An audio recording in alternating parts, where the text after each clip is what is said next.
The Paul Leslie Hour, helping people tell their stories. And now, your host, Paul Leslie. Hey, it's me. Another episode of the Paul Leslie Hour coming at you. And on this show, we have an interview with an international icon, Woody Allen. That's right, the film director, writer, actor, comedian, playwright.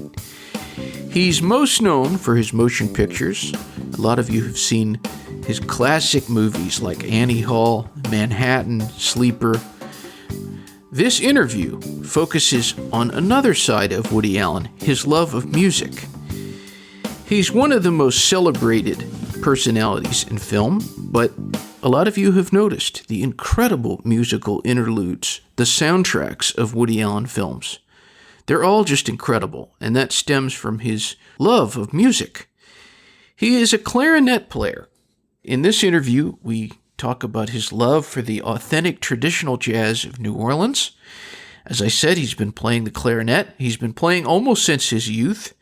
He plays with the Eddie Davis New Orleans Jazz Band, and he continues to play many Monday nights at the Carlisle Hotel in Manhattan, on 35 East 76th Street in New York. This interview was recorded back in 2008. The original recording, you'll notice it's recorded over the phone. It sounded horrible. Believe me, it was one of these things where I thought, gosh, of all of the interviews to sound bad, this is the one. I don't know if it was a bad connection, but it just did not sound good. And it's something that has always kind of bothered me a little bit. Well, here we are almost 10 years later, and thanks to modern technology in terms of audio engineering, we have the interview sounding pretty good. I also have to thank Kevin Hooper. The Paul Leslie Hour does have an honor roll, and he is among one of the first entries. Fantastic guy. Thank you so much, Kevin Hooper. If you think this interview sounds pretty good, give some thanks out there into the cosmos to Kevin Hooper. I'm not going to keep you waiting. Let's get into the interview with the legendary Woody Allen. It is with great pleasure that we welcome film director, writer, actor, comedian, and playwright, Mr. Woody Allen. He joins us to talk about his love of authentic New Orleans jazz. So first of all, thank you very much for making the time to do an interview with us today. Oh, sure. I always happy to talk about New Orleans jazz. My first question, this is kind of a general question. What is it that you like about music? Well, the same as any other human being. You know, it's an automatic kind of primitive response you have. Everybody likes music. It's just unexplainable. It's just one of the, unexplained, unintellectual pleasures of life. Can you remember the first time you heard traditional New Orleans jazz? Yes, I can. Mm-hmm. I do. I heard a concert with Sidney Bechet and Claude Luther, and it was in France. I mean, I heard it in New York, but the concert took place in France, and it was, I don't know what the occasion was, but it was a live concert that they had recorded. So, why do you choose to play New Orleans jazz as opposed to other styles? What is it about the style that attracts you? I just took a particular liking to it when I was a teenager. When I first heard it, there was just something about it that I liked. Maybe it's the direct, emotional, the simplicity of it. You know, it's such a primitive sound, and it's so directly emotional, and it's just warm and pleasurable to listen to when played well. You know, when it is really is authentic and played well. When what you hear are those commercial Dixieland bands where they play, the same cliched songs at breakneck speeds with, saying nothing with endless drum solos and things. That stuff is nonsense. But when you hear, Bunk Johnson or Jelly Roll Morton or King Oliver those things are, a primitive art form and very, very beautiful. As opposed to being a serious fan of jazz or just a record collector, you decided to take up the instrument. So I have to ask, what made you want to play yourself? Well, there are some people that just like to do it after they hear it done. They go watch a baseball game and it's pleasurable and they want to be a baseball player. They go see a detective movie and they want to go be a policeman. And it's the same thing. I mean, I heard the music for a period of time. It was so pleasurable that I wanted to do it myself. I wanted to play it. The automatic response. Can you name a few artists in particular that you especially are fond of? Well, I became drawn to the reed players of New Orleans. I mean, I love some of the horn players as well, pianists, but basically the reed players, Sidney Bechet and George Lewis and Johnny Dodds, Jimmy Noon, Albert Burbank. That group is probably the strongest group for me. I read about you going to the New Orleans Jazz and Heritage Festival in Louisiana years ago. How did you feel going to the birthplace of jazz? I loved it. I went down there a few times. I've been to New Orleans actually a number of times and went down there. I played at Preservation Hall. I played in street parades. I played in cabarets down there and at the jazz festival. And, for me, it was a sort of an overwhelming experience because it was so rich in history. Again, it would be like a baseball fan going to the Hall of Fame or something and visiting it. I was walking through the streets of the French Quarter and looking at spots that would have no meaning to anyone else, but to me, or to a traditional jazz fan, were full of meaning. They were spots where things were recorded, where musicians lived, where they played, and since I knew a lot about it, it was a very rich experience. Certainly. What is it about the clarinet that drew you to that particular instrument? It's a good question. It's a hard thing to say because, I was so crazy about the playing of Sidney Bechet and so crazy about the playing of George Lewis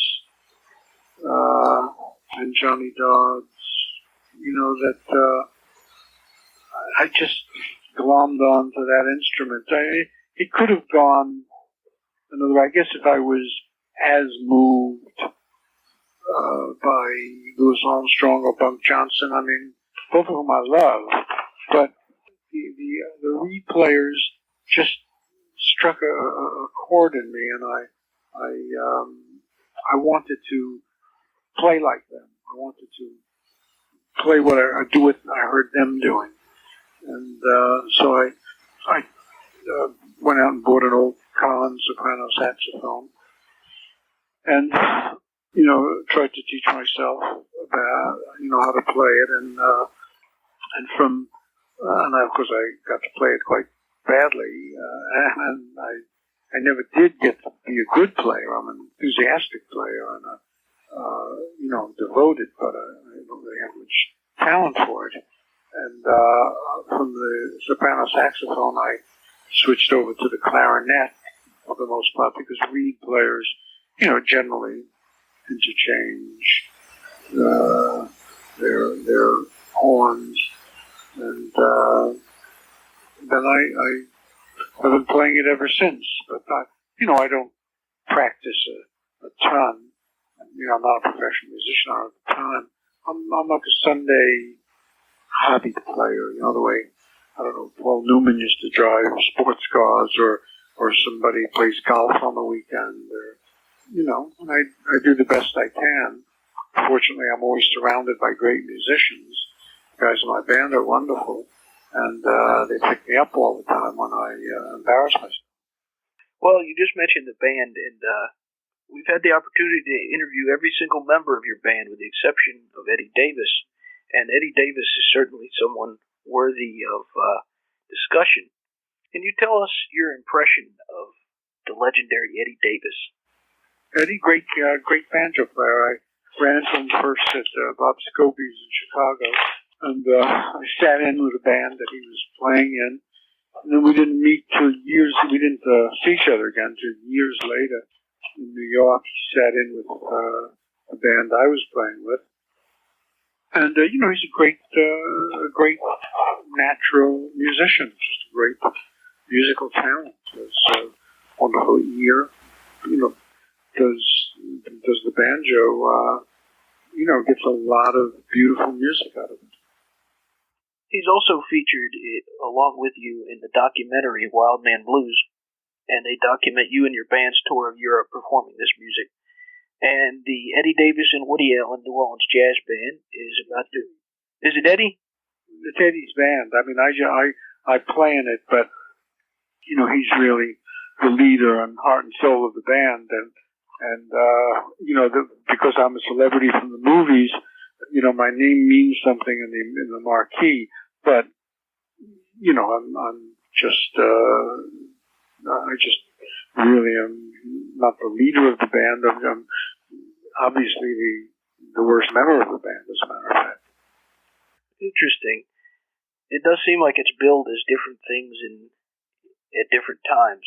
But I was going to ask you, you're about to embark on a tour of Europe again. Germany, Italy, Spain, Poland, and the Czech Republic. You've had the chance to bring this music to a lot of different countries. What country's crowd have you found to be the most appreciative of this style? Well, for us, they're all appreciative because when we go there, the only people that we see are the hundreds of people that have bought tickets to the show. So naturally, they're anxious to see us, and they're jazz fans, or maybe some of them see my movies and want to see me, but nevertheless, they do come to hear the music. And, so every group seems very appreciative to us. We can only mess it up. I mean, they love us before we start to play. And everybody loves to play so much in the band that we really put out every night, and try and give a great show every night. And so they respond very enthusiastically. We've never had a show that hasn't gone well because the people are appreciative, when they're buying their tickets. I was going to ask you, when someone goes to see you perform, what is it that you hope the listener gets out of the experience? Well, we try and play authentic New Orleans music. We don't cater to an audience, and we don't go for effects or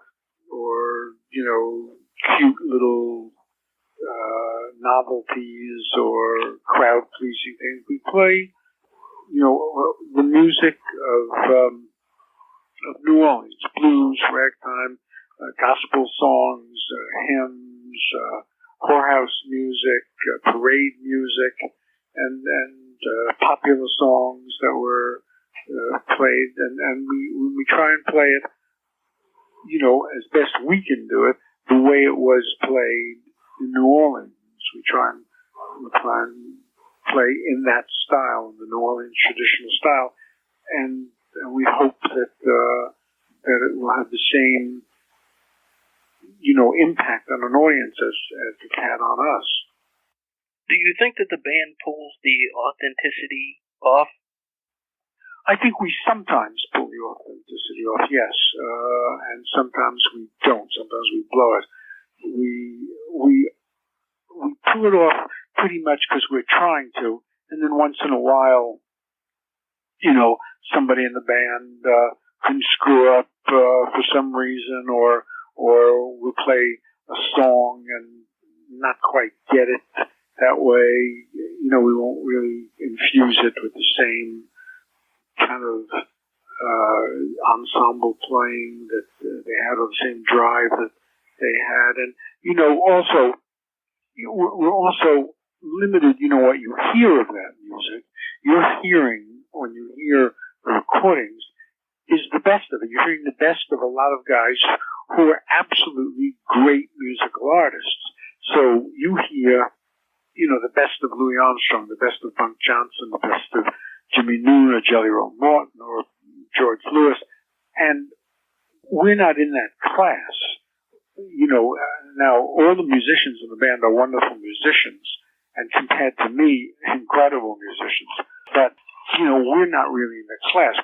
We are not Jelly Roll Morton. We're not Bunk Johnson. I'm certainly not, George Lewis or Albert Burbank. And, so we'll never really get the exact same thing. We do our best to play with enthusiasm and feeling, because what they were selling in those bands was, enthusiasm and emotion, and, they could just play one simple note, and it would be full of feeling. You can tell who's playing that single note, without knowing. I mean, if I heard any clarinet player in New Orleans, of the ones that I know, play a single note, I could tell you who it is. And the same with the trumpet or the trombone, and but so we'll never get that, because we're not a group of musical geniuses whose recordings have survived over 75 years or something, but do a reasonable job of playing authentic music, and we don't make the mistake of turning into a kind of commercial noise-making, striped jacket, straw hat Dixieland band. Well, you just said commercial noise-making, and that kind of reminds me of the general music industry and radio today. And it seems like they neglect a lot of the styles of music that are American roots music. So I was wondering how you personally feel about the state of music today.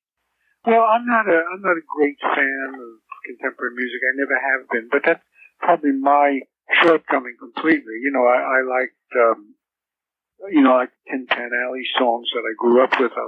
Always liked the music of Gershwin and Cole Porter and Rodgers and Hammerstein and Rodgers Hart. Irving Berlin. I felt that was a great era of music. And then when it started to change and music started to become groups of, centering around drums and guitar, and, to me, I lost interest in it. So now I'm sure there's been a lot of wonderful music since 1950, in the last 58 years. I'm sure there's been a lot of wonderful music that I'm just not interested in, and it's my loss. But I don't really care, because there's a sufficient amount of music that I can spend my lifetime listening to, that comes from New Orleans, it comes from big band, it comes from Charlie Parker and Thelonious Monk and John Coltrane and Bud Powell. It comes from classical music and opera, and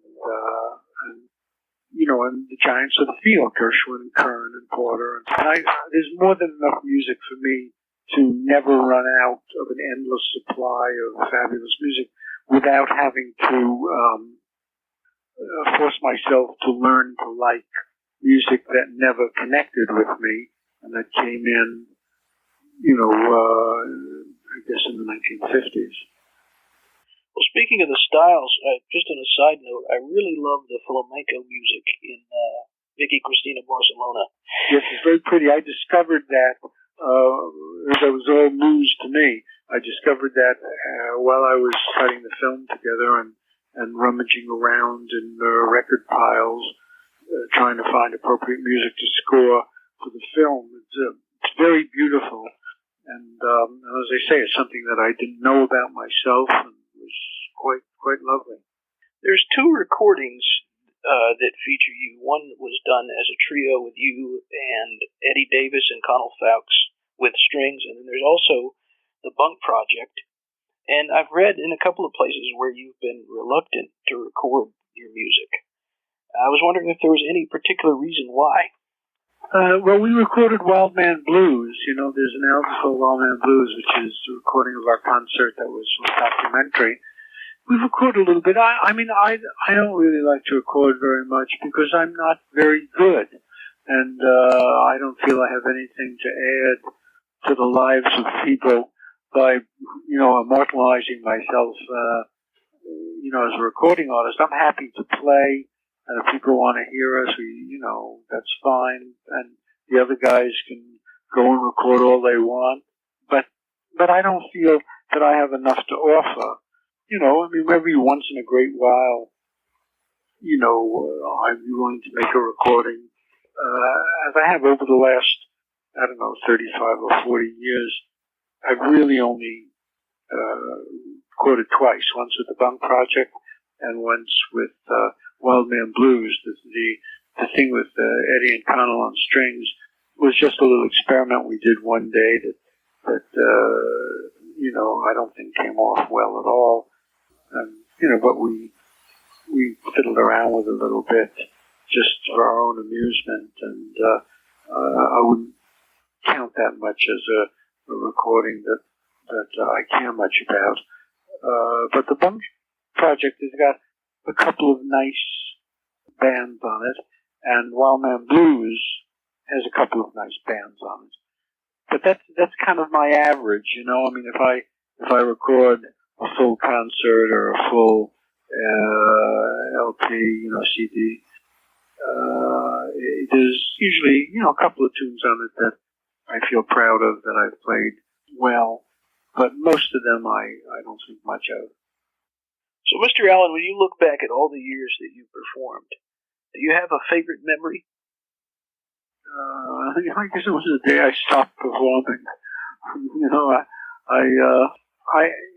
it's a hard life to be a cabaret performer. You know, I like making movies. I like writing to the theater and doing most of the things I've done, acting in movies, but or on television is not really very, you know, it's not an attractive way to make a living. But cabarets were tough. I mean, I used to work month after month after month, 7 nights a week in cities all over the country, doing 2 shows every night, staying up very late, and 3 on Friday night and 3 on Saturday night. And, you know, you go on at 1 o'clock in the morning, a couple of nights a week, and many nights, you know, it's cold and rainy and you don't get a very big audience, and you're going on at 11 o'clock at night, or, you know, and then you finish that job on a Sunday night, and the next day you open another city, and so it was a kind of tough life. So I don't really regret not performing in cabarets. Stand-up comedy is kind of fun, and it would be fun to perform in concerts, but not enough fun for me to do it. I mean, it would be pleasurable to get up in front of a large audience, let's say at Carnegie Hall or something like that, or in a theater, and perform. By perform, I mean tell jokes. But, you know, it's just not, I don't have enough incentive. I mean, maybe before I die, the urge will overcome me so strongly that I'll return and do it again, but I don't think that. Well, at the current time, you and your band play every Monday night at the Carlisle in New York, and I'll be going to the next one on Monday, which I'm looking forward to, but I was wondering, why is it always Monday nights for all these years? You know, that happened as a pure accident. Many years ago, we had to pick a night, and, you know, there were a number of clubs in town that had attractions, and the attractions would go on Tuesday through Sunday, and they would be closed on Monday. They wouldn't have any attractions on Monday, so they found that if they put us in on Monday night, this was many years ago now, they could open Monday and get a crowd to come. So they started playing us on Monday nights, and we all sort of set aside Monday night as the night. It's no different than, you know, I don't know, a Thursday night poker game or, you know, whatever. And it just arbitrarily, for us, turned out to be Monday. For the club owners, it made sense. And so we've kept it Monday evening. For instance, at the Carlisle, you know, we'll play Monday night. And then Tuesday night, you know, someone like Eartha Kitt will come in and she'll be there for the whole week and play. She's the real attraction. And we're you know, just there to fill in the Monday evening. This question came from one of your band members. He wanted to know about the Sleepers soundtrack. He wanted to know, what was that experience like with the members of the Preservation Hall band? Oh, it was an interesting experience. I went down to Preservation Hall and I sat in with the players and we played. I was, you know, as bad as I play now, I was much worse then. And I wish I could do that again, of course, all those players are now passed on. But I would, you know, it was fun to play in the hall because it's acoustically a wonderful place to play.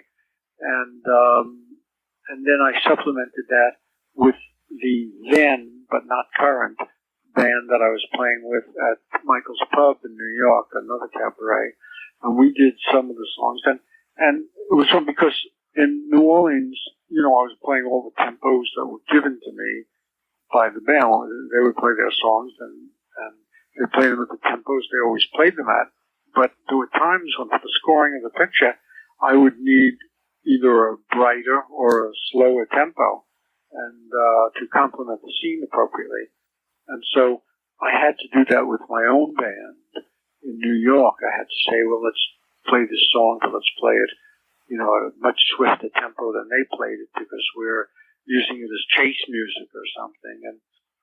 But it was fun to do. I mean, I'd love to play the score again. You just have to have the right movie for it. It has to have the right, you know, the right subject matter so that that kind of music is the appropriate music for the, you know, the text of the scenario. Very interesting. One of the things that I've enjoyed about doing this series is it's turned me on to a lot of really great music that is hardly ever played. And I was reading an article that Scarlett Johansson recently did, and she was interviewed, and she talked about trying to turn you on to new types of music. So I'm curious as to whether you have tried to introduce her or other actors to these great artists like Sidney Bechet or Jelly Roll Morton, or some of these greats. Are you asking me if I did? Yeah, if you try to turn people on. Like, there's nothing more obnoxious, I find, than people that try and, you know, share their music with you, share their enthusiasms. You know, it never works. I mean, there are people, they're frantic and they're so moved by some recording they have and they collar you and pull you down. You say, just listen to this part. Just wait till you hear this. Wait till you hear this. Just this one band. And you listen. It doesn't mean a thing to you. You can't wait to get out of there. And I feel I'd be doing the same thing. I'd be grabbing someone by the lapels and throwing them down the chair and, you know, playing some Bunk Johnson thing for them or some King Oliver tune. And I'd be wildly enthused over every nuance and every little twist and bluesy turn. And they'd be looking at me like I was nuts. You know. So I spared them that. Well, I have three final questions. This one question came from Elliot Mintz, who is the publicist of the late John Lennon, and he wanted me to ask you, he said, your most memorable movies involve relationships between men and women. You have managed to find humor in the frail ties of the human heart. How important is humor in the healing process when two people simply run out of love for each other? Humor doesn't do much. Once you run out of love,